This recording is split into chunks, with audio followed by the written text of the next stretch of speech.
Right, so today is our last full day. Been here for 2 weeks, and we've had beautiful weather for the entire time we've been here, and they have forecast a bit of rain. However, we have had a bit of rain at night time during the early hours. But all in all, we've had fantastic weather. Now, I thought it wouldn't be fair for me to do a review like I did the other week with families around the pool until I've been here myself. Bearing in mind the hotel has been taken over. So we've been here for 2 weeks, and I wanted to give my honest review of the hotel based upon the same questions I asked the people last week. We've got rain coming in today. Apparently between 9 and 11 there's a 40% chance it's going to piss down with rain, and apparently it rained last night. Me and Mrs. B were in bed 2 o'clock in the morning, and apparently it absolutely larruped it down last night, and there is evidence of that, but I didn't hear a thing. Did you, Mrs. B? Didn't hear a thing. We were zonko, so if it has rained, it's rained at night time, early hours of the morning. We've not seen it, but we have got rain forecast today. But we were told when we first got here that our second week was going to be plagued with thunderstorms and rain, and up until the last day, we've not seen that. So time is now, it's early, it's 25 degrees, 26 degrees, and the time is now 10 to 9 in the morning. Riley boy's just got in the pool. Hi everybody, and we fly home tomorrow morning. We leave the hotel at 10 past 8 in the morning, which is a fantastic time. One thing I would recommend is if you've got young kids and you want the easier flights, ask your travel agent for the daytime flights, because the nighttime flights, a family went that we were friends with yesterday, Lee, Kelly, young Theo, and Casey. Is that Casey? Yeah, Casey. They went last night, and they had to give their hotel room up at 4 o'clock in the afternoon, and they were still sat here till midnight, so they wouldn't have got home to the early hours of the morning, and we've done the night flights, and we don't like them. So if you get the opportunity to have a day flights, then do the day flights. They cost a bit more money, but we prefer them. So we get back into Gatwick tomorrow at around about 3:15 in the afternoon, so perfect time. So the questions I asked the other people, were 5 questions, and I think I'm now in a position where I can now answer those questions based upon our stay at the hotel, since it has been taken over by Sundia Liberty. This hotel used to be called Suncity, which it still does carry the Suncity name. But yeah, over the past 2 weeks, we've experienced everything, and I will be fair and honest, okay? Because there's no point doing a review which isn't fair. We're not biased at all. Although we do love the hotel, there are 1 or 2 little tiny quirks of which we have found, which I will mention. So, first question is, how do you rate your hotel room, and have you had any issues, and if you have, were they resolved? So the room itself, we've got a double bed with a single, because of Riley boy. Hotel room initially was fantastic. It was clean, it was well presented, got a little balcony. We're in block 6, I think we are, 604 is our room number, which is out the way of allowed music at night time. So if you need to make sure if you're booking here, and you don't want to be upset by all the loud entertainment at night time, because that goes on to about midnight, 1 o'clock in the morning, request a quiet room. You don't always get it, but if you request it, you stand a better chance of having a quiet room. So highly recommend doing that. Within the first 2 or 3 days, Mrs. P went to close the bathroom door, but it had a towel over top of it, and she blew the top hinge on the door. I took a photograph of it, went down to reception the next morning, showed the reception bloke, and within 20 minutes, half an hour, the door was fixed. They've made a repair because the timber was split, so unless they want to change you out of the room, put you in a new room so they can replace the actual door frame, they have just made a temporary repair, but it is a good repair, and the door has worked for the past week and a half. Cleanliness of the room, I will say the maids have been in there most days. New towels, new bedding, making the beds up, cleaning around. But I will say there has been a couple of items that have fallen under the bed in particular Riley boy, he does like to drop things and kick it under the bed, and those items have remained there all week, so they haven't actually cleaned underneath the bed, so they don't actually get underneath it. But it's not a negative, it's just what it is. They're not actually getting a broom and going right under the beds, not pulling the beds out and what have you. But how many times a week do you guys pull your beds out and clean under your beds? So there is that. So there is one or two little tiny niggly things. The room, I think, could have had a much better deep clean, maybe halfway through the week, but it didn't. But apart from that, we've had no real issues with the room. Everything has been well presented. They haven't touched anything they shouldn't have done, and the room has been clean, tidied, and we're happy with that. Question 2, regarding the hotel restaurant and snack bar, have you been able to find a good selection of food, and how do you rate the food quality? Well, we've eaten in both the main restaurant and the snack bar. We've done both. The snack bar to begin with, it has changed slightly since the overtake, or the takeover, and that is now you can't now take food out of the snack bar. You have to eat it inside the snack bar. It's more of a restaurant style theme now, which we actually do prefer, and because you're not getting soggy burgers, nuggets, chips left around by the poolside where the kids are like grabbing 4 burgers and only eating one. And the food quality in there is fantastic. It's really good actually. They do fajitas, pizzas, wraps, and all that sort of stuff, burgers. So it is a fast foody style. I didn't see much of a line of salad, but I think they do a salad. But the only downside to a snack bar is it is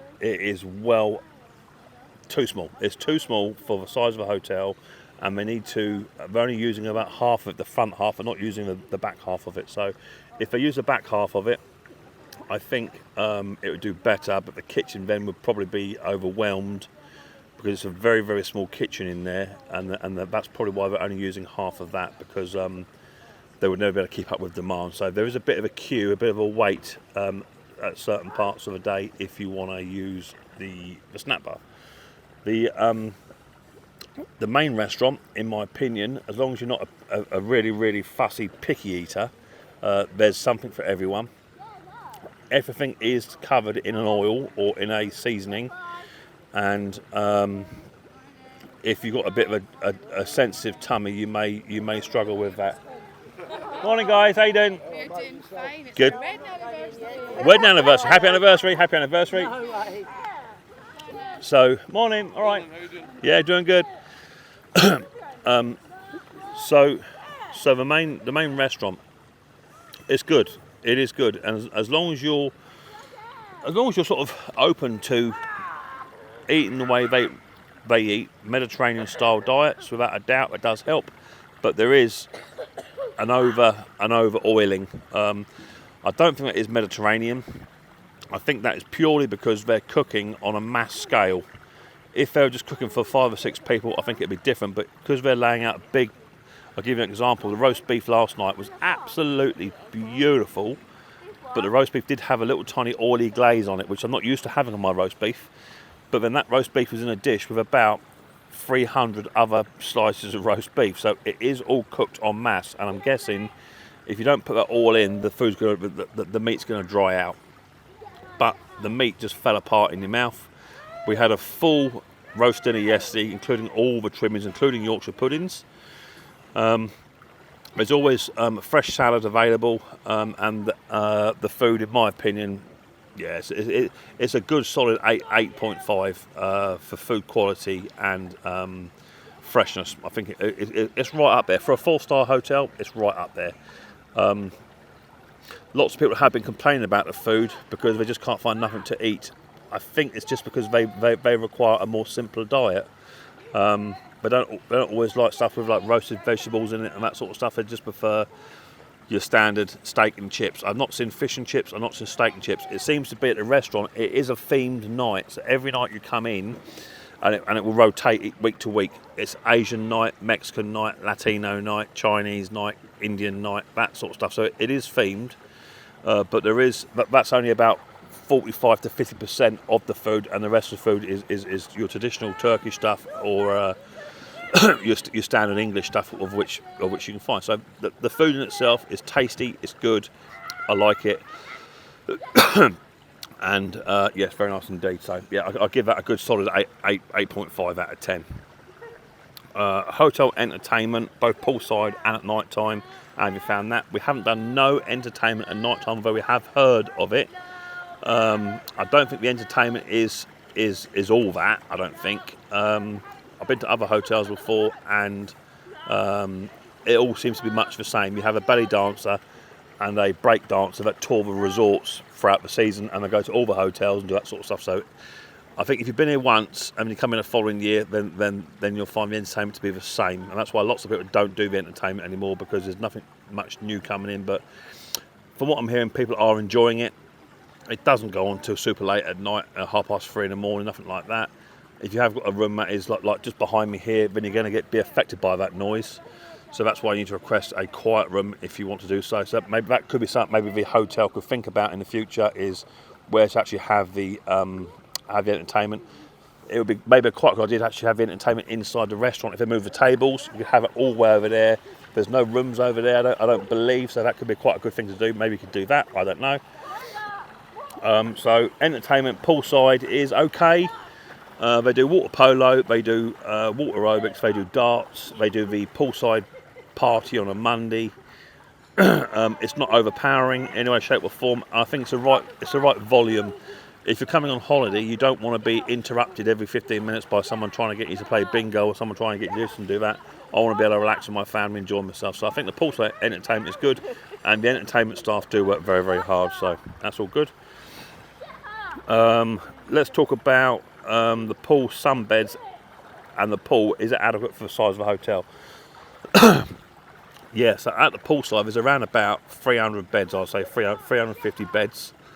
The time is now 9 o'clock in the morning, just gone, and there's still probably 35%, 25% of the sunbeds not been reserved at 9 o'clock in the morning. So, and the hotel is full.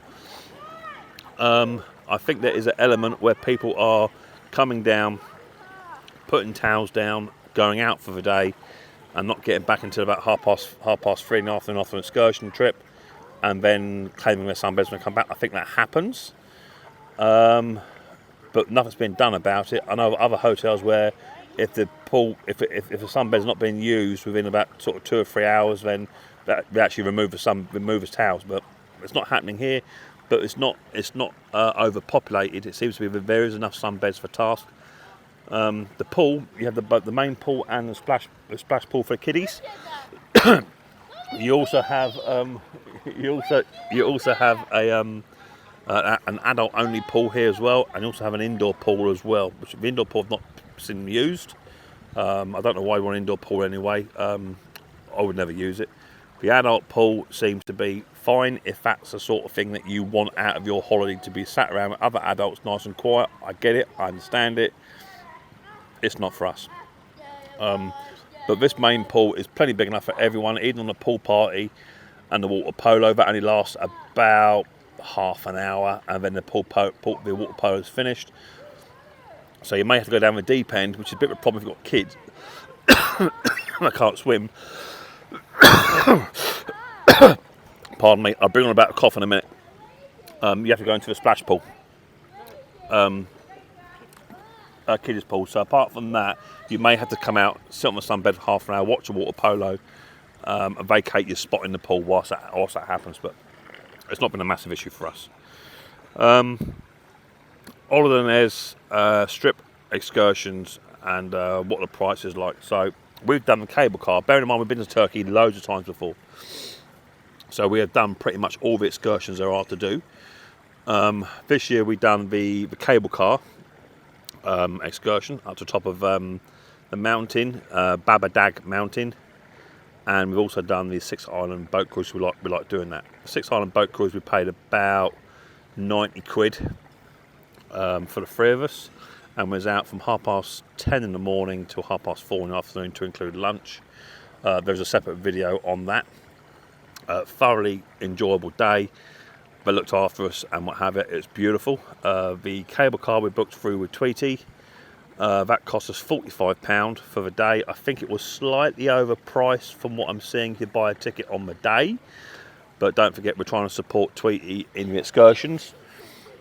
But we was up and out for about 3 hours for the day, up to the top of the mountain. We had a nice little cafe latte up there, and Riley had a donut, which I don't think he ever did eat. Did he, Bo? No.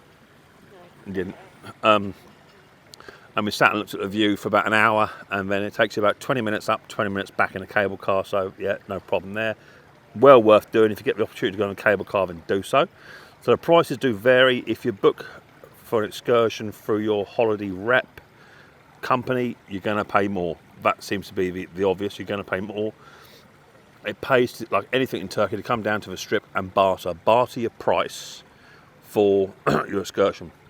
Because if there's 4 or 5 you go and you can get the price down, if it's just you on your Todd, you're going to pay full price. But if it's a family, they might be able to do a deal, or you can get a price and then go to the next operator down the road and say, look, he's just giving me that price, can you beat it? He'll knock you a £5 off. You go down to the next one, you write it down on a bit of paper, on the leaflet, go to the next boat and just push your price down and you can get a good deal. The strip in itself seems to be two-tiered at night time. The main strip itself is busy. It's in your face, people shouting, people hollering, people trying to get you to buy goods, all that sort of stuff. And on the seafront itself is much more relaxed. There's loads more restaurants. The shops that are down there are more trinket-y style shops. So quieter on the seafront, heading down towards the Blue Lagoon. That's quiet at night time, and the main strip is very busy. So if you want to get beat up and pushed about, and have the proper Turkish experience, then go to the strip at night and enjoy it down there, because they do call you names, and it's just great fun. During the day, the strip is a lot quieter, and you may want to do your shopping during the day. Because there's less people about, you might get a better price on the strip. But just bear in mind, it does get hot around about midday down the strip, so make sure you've got plenty of suntan lotion on. So I think that's that question there. It is, yeah. So total, that's my review. Oh, my cough, yeah. So Riley boy picked up on a cough. Yeah, exactly. Which we thought might be pneumonia, because he did have pneumonia just before he came out, but he was given the all clear. So he had a cough, but then I started to realise, and I told Mrs. P, that other people around the restaurant have got this annoying, silly little cough, like I've got. We come to the conclusion it's not COVID, it's not a bug. We think it's the air conditioning. The air conditioning is drying out the room, or too much moisture, and it is giving people a cough. So we have been trying it for the past 2 nights, not to have the air conditioning on all night whilst we're asleep. We turn it off, but my God, I don't know about you guys, but I've been sweating like an absolute pig whilst I'm out here. So if I've got one tip to give you about your air conditioning, is put it on during the day, or just for an hour before when you come in a room, then turn it off, right? But next year we're going to bring a couple of those little 12-inch electric plug-in fans. Bring a couple of extension leads with you, with adapters. Plug them in, so you've got 2 fans blowing on you at night time. It makes all the difference. We did try looking on the strip for these little tiny electric fans. You can't get them over here for some reason. They don't draw that much current, so you won't be blowing the fuses up, but you only get around about 2 to 3 plugs in the entire room itself. You don't get a lot. So bring an extension lead, that is a must. Especially for your phone chargers, your iPads and your Mozzie plugs, anything like that. You've only got 3 plugs in the room, bring an extension lead. And then if you bring an extension lead and you're not anywhere near over your baggage weight, then buy some of them small little desktop fans with the 3 settings on, fast, medium, slow, what have you. Buy a couple of those and then just have them propped up, blowing nice air over you.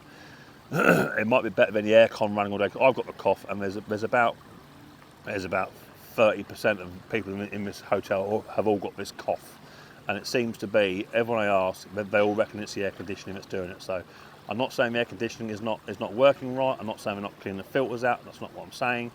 What I'm saying is I think it's just some moisture in the air. So that's that. So if I had to give a hotel a rating out of 10 for everything, and that's the good, the bad and the ugly, because it's like this morning, all 4 coffee machines were broken this morning, all 4, and they have just moved 2 out and put 2 new ones in, but they were all broken at 7:15 this morning. I was absolutely screaming out for coffee, and all 4 machines were broken. I went to reception and told the bloke, and within sort of 10-15 minutes they were fixed. And all it is just where the moisture at night time makes the coffee powder go wet, and it then doesn't pour. All we've got to do is open it up, unclog it, and it works. But I think they were waiting for the bloke to get up who had the key this morning or something. But something like that, people would bitch and moan about, right? No coffee in the morning. I'm a big coffee person, so is Mrs. P. We need to have coffee in the morning, but it's not something that's going to ruin my holiday. Okay, just literally ask the question, can I have a coffee, mate? Can you fix it? They got it done within 10 minutes. We had to wait, but you know, we're sat in one of the most beautiful places in the world. We have to wait for a coffee for 10 minutes. It's not the end of the world. I'm not one of those people that will leave a review to say, oh, all 4 coffee machines broken at breakfast. Oh, this is not good enough. We had to wait 10 minutes. It's no biggie. So the little tiny things like that, I'm not going to slate them because that's what it is. They're catering for 500 people, and that's the way life goes. So if I have to give a solid rating, what would be your rating first, Mrs. P? What would be your rating of the hotel? If you had to rate everything, poolside, everything, 10 out of 10, what would you rate it? 9. A 9. That's quite good, no? That's quite. What would you rate it, Riley? Out of 10, what do you rate it? 9 out of 10. 9 out of 10, fantastic. So Riley would rate it 19. So I think you have to bear in mind, there's something just to bear in mind. Mrs. P rates it a 9. That's a really good mark. This is a 4-star hotel. This is not a 5-star hotel. Okay, so just bear that in mind. This is not the best of the best that Turkey can offer, and there certainly is restaurants out there which do look to be on face value a lot better. This is a 4-star hotel. Just gone through a massive overtake by Liberty. Expectations of the old hotel that we all know and love, some elements have been moved and changed, and that's going to take 2 or 3 years before that even settles down. But overall, food, pool, entertainment, nightlife and room. What would I rate the hotel at? It's got to be a solid 8.5 for me, because there is room for improvement. But then am I punching towards the 5-star? I don't think I am. Because they do cater for just adults here only, so that's one thing of a 5-star element. For a family hotel, the food is good, the rooms are good, the beds are comfortable, the pillows are not. Oh, I don't like the pillows. The pillows are they're like an airbag. Yeah, you know, like an air mattress. An air mattress, yeah, but they just don't give. They just don't give. I could have asked for softer pillows. Maybe that's it. I'm not going to slate it, but day one we had like 6 pillows, and you lay down, your head's up like that. But that is a creature comfort thing, so you can't really rate that. That's what you're used to at home. So bring your own pillow, do you know? Because if you're going to someone else's house for the night to stay the night, if you don't like their pillows, you'll say you've got a softer pillow. Do you know what I mean? So it's the same thing. So I think the problem is with us British, in particular British, is that we all expect our creature comforts, our home creature comforts, and sometimes you can't have that when you're in someone else's house or in a hotel. So I rate the hotel to be a good solid 8.5 is what I give it, and I would like to come back next year. We're going to come back next year anyway, and I'll give it another review after that, see how it's progressed, or if it's got worse, or we'll see. But 8.5 out of 10 is still a good mark in my book. There's always room for improvement, definitely, and hopefully they do improve things going forward. But it is just the smaller things I think they could improve. That would give them a higher mark. But overall, I'm super impressed with the holiday. We've had a fantastic time, darling. We've had a fantastic time. Eh? No, we don't want to go home. You know, sometimes when you have a holiday, you think after 2 weeks, oh, there's a lot to be said for your own bed. I can't wait to get home and have a proper cup of PG tips. We don't feel like that. We could do another week here easy. The weather's been lovely, and it's been a super, super fantastic holiday. I'm not tired. I'm not wore out. I'm just super relaxed, and just going to go and get another cup of coffee now. So there you go. Quick little review. I've waffled on a little bit, but I wanted to be in depth and give it my time and attention to give a proper review on the hotel and all its facilities. So hope you did enjoy it. If you did enjoy it, then don't forget to hit your subscribe button and whack the old bell. That way you give us thumbs up on the video. And we look forward to the next episode of Micks Mowers very, very soon, which is probably back in England. and once we fly home. But we'll see you all very soon. But don't forget, much more importantly, take it easy.